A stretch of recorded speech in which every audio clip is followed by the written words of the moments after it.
I just want to tell you this, that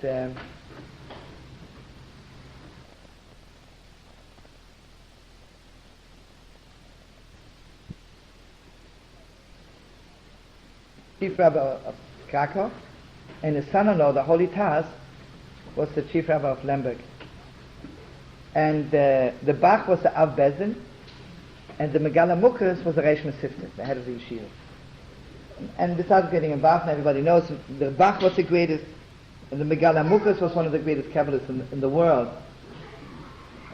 Okay, so the first Shabbos, the Bach is so proud of his son-in-law, and everybody comes to Shul, where the Bach is. The Megaleh Amukot comes also. When it comes to say good Shabbos, some of the Megaleh Amukot just runs off. He doesn't want to shake hands with the TaZ. Well, it's very obvious he doesn't want to shake his hand. Okay, maybe he has to run out, do something. The second Shabbos, it's again, but it's so obvious that it was mamish bordering already on insult. So on Sunday morning, the Bach writes a letter to the Megaleh Amukot, according to Jewish law. When you insult somebody, a great rabbi, you mamish have to sit on the floor, take off your shoes, and be mekaban uzifa. So he writes to the Megaleh Amukot, I want you to come here, because he was the Abbez, mamish, I'm ordering you to come here and sit on the floor and ask my son-in-law for forgiveness.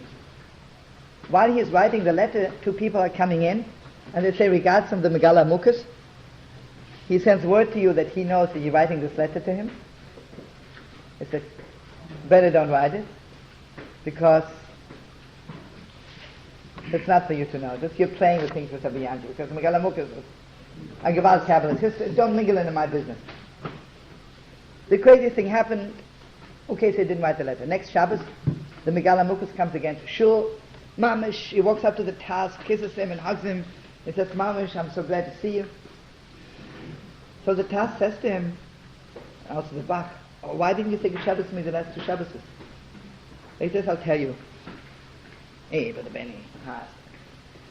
So he says to him, do you remember 5 weeks ago, you were coming out from your house, you were getting on the wagon, and a very poor woman in rags, with a little baby in her hands, came up to you and she said, please, my child is so sick, Mama, she could see it, Mama, in high fever. And the TaZ was so holy, Mama, she could say, Mama, Miss my koyach hapara, I declare the baby should be well, Mama, instantly. So, Mama, you have the power, Mama, koyach hapara was a gewalt. So you said, Mama, the baby should be well, and the baby was well. But you saw the woman is in rags. Oh, why didn't you ask her, maybe she's hungry? How can you just... Or why didn't you ask her what else she needs? So heaven was so angry at you that mamish for 4 weeks all the gates of heaven were closed for you. You were mamish in cherem in heaven. So if you're cherem in heaven, I don't want anything to do with you. But the 4 weeks are out. So I'm telling you. You know what that means? If someone asks me a favor, and I do them the favor, maybe for a part-time Jew it's enough. For a tzaddik like the TaZ, who's mamish the all, what's going on there? You see she's hungry also. What's going on there? Remember the story, someone came to Chaim Brisker and he asked him if you can be yotzei the mitzvah of the 4 cups Pesach night with milk. So, you know what that means?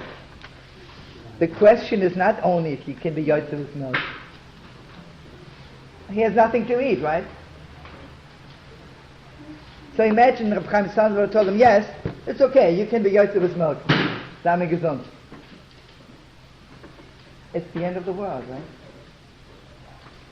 Imagine if what he told, gave him money, He asked him where he lives and he sent him wine and matzah and everything, And you know what's so beautiful? Avraham Avinu, the way he invites the guests, he is not only giving them a little food, they shouldn't be hungry anymore. He gives them all, right? Everything is all. Everything is on the level of all.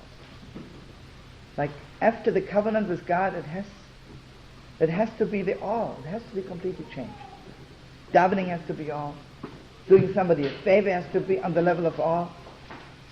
And you have to love your children on the level of awe. And the deepest depth is, Avraham Avinu, when God says to him, sacrifice your own son, mamish, all is falling apart.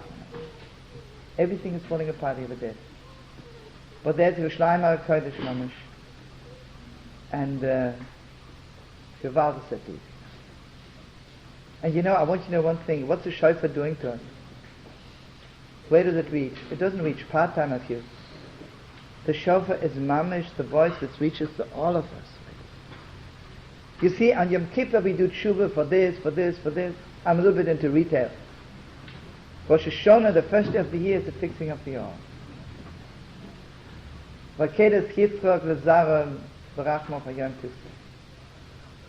Can you imagine how Yitzchak was lying on the altar? Was there ever a Jew who was giving everything for God like this? Mamish, everything in the world. Everything. I just have to tell you one Torah from my grandfather, and then we'll call it a day. He said it, I don't know when, but today it's even more real. I think I told some of you. You know, today you see a lot of people suddenly become religious, right? Which is beautiful. But there's one sad thing about it. They don't know you anymore. Because they knew you yesterday and they were not so religious. They only bought Sedem meat, now they buy Satmar meat. They don't know you. You walk on the street and say, hey, Moshe, don't you know I became religious? I know someone told me in Vancouver, his son went to yeshiva in Israel, and his sister's getting married, so she called him up. So he asked her, are you going to the mikveh before the... She says, no, I'm not religious. He says, damn you, and he hung up. Okay, it's not my family, right? What's their problem? Listen to this. Was anybody more holy than Abraham and Isaac when they came back from the binding of Yitzchak? Can you imagine how holy they were? And here, there's a message. Your brother, the lowest pagan in the world, Nochal, had a granddaughter, Rivka. Abraham says, really? Do you know how religious I am now?